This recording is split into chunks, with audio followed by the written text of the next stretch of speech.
Hola amigas y amigos, buenos días, buenas tardes, buenas noches a todas mis suscriptoras y suscriptores que os encontráis repartidos a lo largo y a lo ancho de este mundo. Desde aquí, desde mi ciudad Zaragoza, aquí en España, os mando un saludo y un fuerte abrazo. Nuevamente os doy la bienvenida a mi canal, La Comarca, vuestro canal multicultural. En esta nueva ocasión, amigas y amigos, continuamos con el contenido dedicado a la Biblia, el libro de nuestro Padre Dios. Y ahora os voy a hablar del Éxodo. Bueno, amigas y amigos, comenzamos. El nombre castellano Éxodo proviene a través del latín de los medios judío-helenísticos de Alejandría, donde queda definitivamente consagrado en la famosa versión griega conocida con el nombre de versión de los 70. En esta versión se aplica como título a nuestro libro en razón del singular acontecimiento de la salida de los israelitas de Egipto, narrada en los primeros capítulos. La narrativa del libro del Éxodo discurre entre dos extremos precisos desde el punto de vista topogeográfico, Egipto y el Sinaí. Empieza con la descripción de la opresión de los israelitas por parte de los egipcios y termina con la teofanía y alianza que tienen lugar en las estepas del Sinaí. Entre estos dos extremos se teje el hilo de los acontecimientos, dispuestos de un modo coherente y lógico. La salida de Egipto, el paso del Mar Rojo y el viaje por el desierto hasta la montaña sinaítica, preciso en la geografía y sucesión de los acontecimientos. No nos dice cuánto duró la opresión, cuándo exactamente ocurrió, ni cuánto duró el viaje a través del desierto, detalles que hemos de deducir con mayor o menor exactitud del análisis de estos mismos acontecimientos.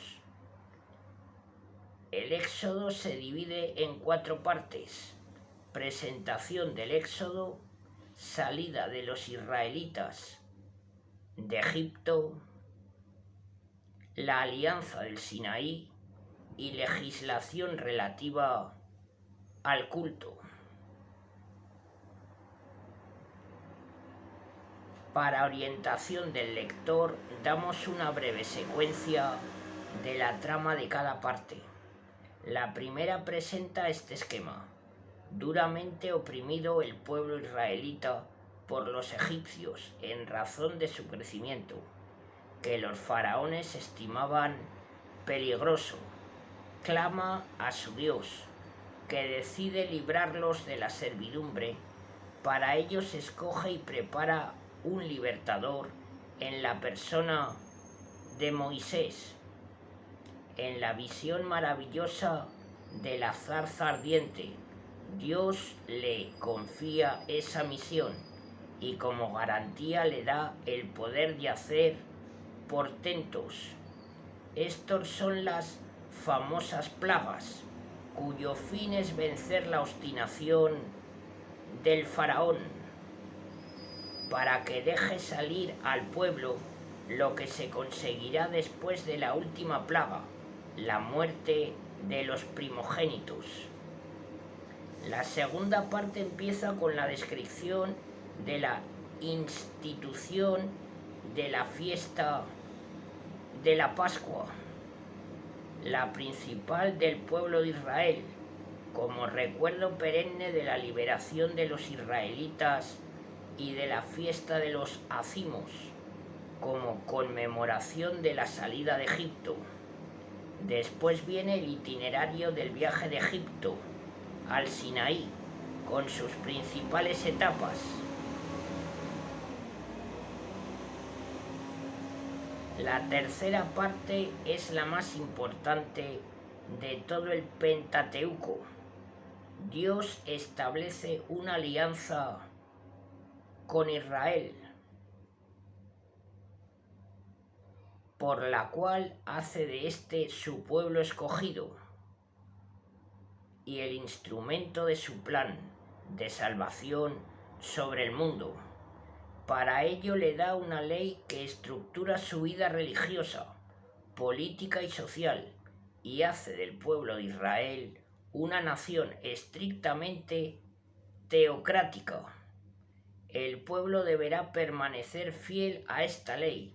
La narración empieza con la descripción de la grandiosa teofanía o revelación de Dios en el monte Sinaí y con la consiguiente promulgación del Decálogo, que regula las relaciones morales del individuo y de la nación con Dios.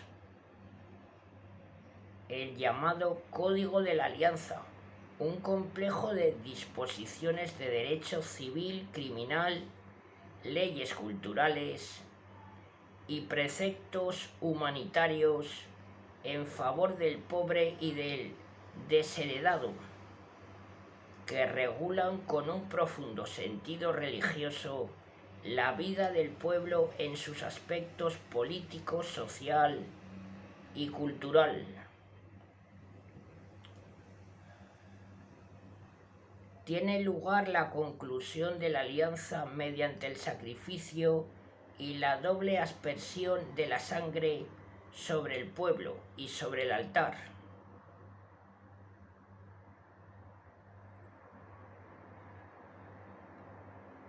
En el capítulo 24, los versos 12 y 18, que nos presentan a Moisés pasando 40 días en la cumbre. Perdón, que lo he leído mal. En el capítulo 24, los versos 12 y 18, que nos presentan a Moisés pasando 40 días en la cumbre del Sinaí, en diálogo con Dios, sirven de transición a la cuarta parte, que nos da la organización del culto. En ella distinguimos 3 tiempos. En el primero, Dios dicta a Moisés las disposiciones relativas a la construcción del santuario y de sus utensilios, a la confección de las vestiduras sacerdotales y consagración de los sacerdotes y al culto que ha de tener lugar en el santuario. En el segundo, de carácter narrativo, se nos presenta a Moisés que desciende de la montaña a la vista de la prevaricación del pueblo ante el becerro de oro. Rompe las tablas de la ley y castiga a los culpables, después de lo cual sube de nuevo al monte, donde tiene lugar la renovación de la alianza. El tercer tiempo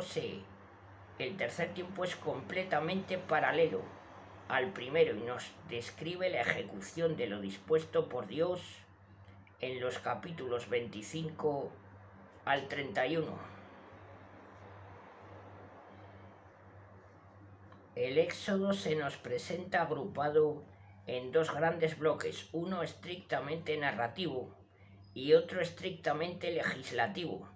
Entre ellos y sirviéndoles de nexo, tenemos el viaje por el desierto,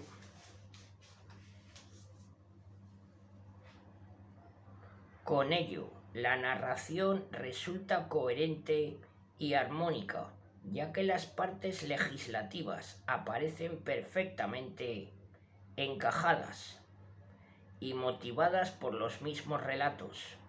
Hay pues unidad de plan y de intención, pero junto a esta unidad general descubrimos en el interior de estos bloques una irregularidad en la distribución de los elementos, fragmentos que rompen la continuidad del relato y repetición de los mismos hechos o leyes. Esto prueba el carácter complejo del libro y que éste ha sido compuesto a base de la combinación de las fuentes o tradiciones que ya conocemos para el Génesis. Como la problemática en este punto es proporcionalmente la misma que plantea el Génesis, remitimos al lector a la introducción a ese libro. La finalidad del Éxodo está concretada en lo que pudiéramos llamar una tesis histórica. Consiste en demostrar históricamente la realización de las promesas hechas por Dios a los patriarcas acerca de la numerosa descendencia y la posesión de la tierra prometida. El hagiógrafo nos muestra cómo Dios cumplió su palabra librando al pueblo de la servidumbre de Egipto, estableciendo con él la alianza del Sinaí y conduciéndolo hacia la tierra prometida. El Éxodo dentro del conjunto del Pentateuco es una continuación del Génesis en su aspecto cronológico, no inmediato en cuanto al tiempo, sino narrativo. Al mismo tiempo que lo continúa, lo completa en su aspecto temático. Allí una familia, una elección en su punto de partida y una promesa. Aquí se realiza la elección de la familia, surge un pueblo y la promesa de posesión de Palestina se esboza ya como una realidad inmediata. El Éxodo en su aspecto narrativo es una historia religiosa, redactada de forma popular y según la mentalidad semítica como tal, al mismo tiempo que una historia es una enseñanza. Es menester tener esto presente para juzgar sus relatos. En esta historia no se explican los acontecimientos, sino es por la intervención de Dios que dirige los destinos de los pueblos. Y esto es lo que primeramente se intenta destacar.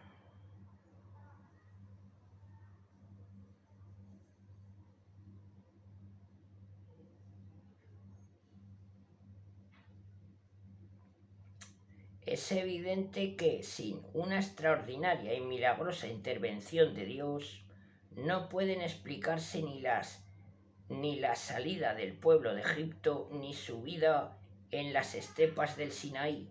Pero esta historia está redactada cuando los acontecimientos tenían ya la categoría de épica nacional y por lo tanto en su presentación hemos de conceder un cierto margen a la idealización y a la hipérbole, que principalmente hemos de discernir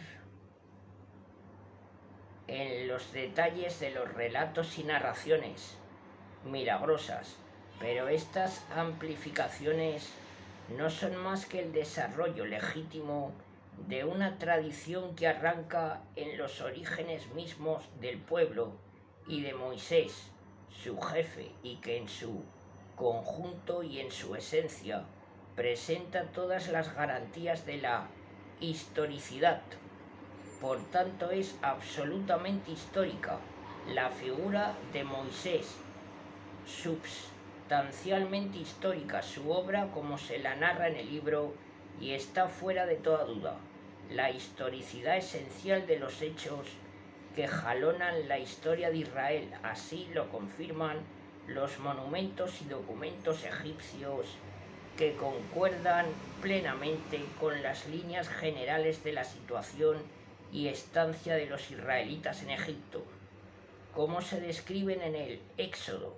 Estas observaciones sobre el carácter de esta historia tienen especial aplicación en las narraciones milagrosas de que abunda el Éxodo. En líneas generales hemos de distinguir entre el fondo del hecho milagroso, ciertamente histórico, y los detalles de su presentación, en los cuales hay que dejar un gran lugar para la amplificación, debido a elementos sobreañadidos en el curso de los tiempos, para poner más de relieve tal o cual episodio a fin de recalcar más su carácter extraordinario. Con respecto a la legislación del Éxodo,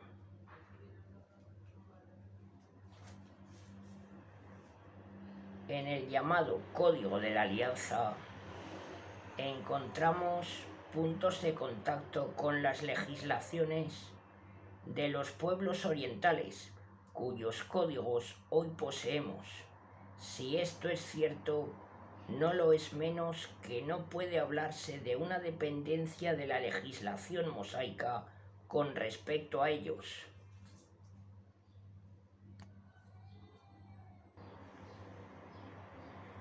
Los puntos de contacto se explican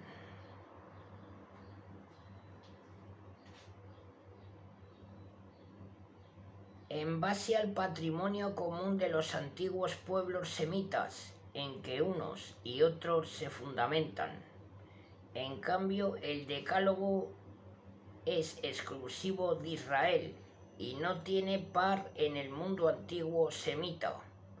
Comparada la legislación mosaica con los otros códigos, aparece clara su superioridad desde el punto de vista religioso, estricto monoteísmo, y en cuanto a su elevación moral, aunque ésta no sea todavía la evangélica. Con relación a la legislación cultural contenida en la última parte del Éxodo, hemos de distinguir entre su contenido y el género literario en que se presenta. En cuanto a su contenido, su núcleo y su germen es completamente mosaico, pero su formulación, tal cual aparece, es sin duda posterior y fruto de un muy largo desarrollo. Pero como este desarrollo no es más que la natural perfección del primitivo núcleo mosaico, debido a las exigencias de madurez de la nación israelita, de ahí que se presente con todo derecho como obra de Moisés, su legislador, y se recubra con la autoridad de éste. La enseñanza religiosa se centra en torno a estas dos verdades fundamentales: la existencia de un Dios único, dueño y señor del mundo y de la historia, en el sentido más estrictamente monoteísta, y la alianza de Dios con el pueblo de Israel. Dios lo ha escogido de entre todos los pueblos de la tierra para hacer de él su pueblo. Se insiste principalmente en la santidad de Dios, cuya manifestación es la gloria. Como tal, es un Dios moral que regula la conducta de los hombres, tanto individual como colectivamente. De ahí la alianza y el decálogo. En consecuencia, el pueblo escogido tiene que ser un pueblo santo, un pueblo sacerdotal, y todo hombre que se acerque a Dios ha de hacerlo por la purificación y la sanidad. En la línea de esta enseñanza religiosa se insiste principalmente en los atributos divinos de justicia y misericordia como manifestación concreta de su providencia. Bueno, amigas y amigos, hasta aquí este vídeo dedicado al Éxodo de la Biblia. Este vídeo es corto, amigas y amigos, tal cual. Bueno, si os agrada el contenido, me apoyáis con vuestros likes. Asimismo, espero que dentro de esta comunidad mis suscriptores sean católicos, crean en Dios y vean estos vídeos íntegros y los apoyen con sus likes para ayudar a mi trabajo a que salga adelante. Bueno, amigas y amigos, os mando un saludo a todas y a todos. Hasta muy pronto.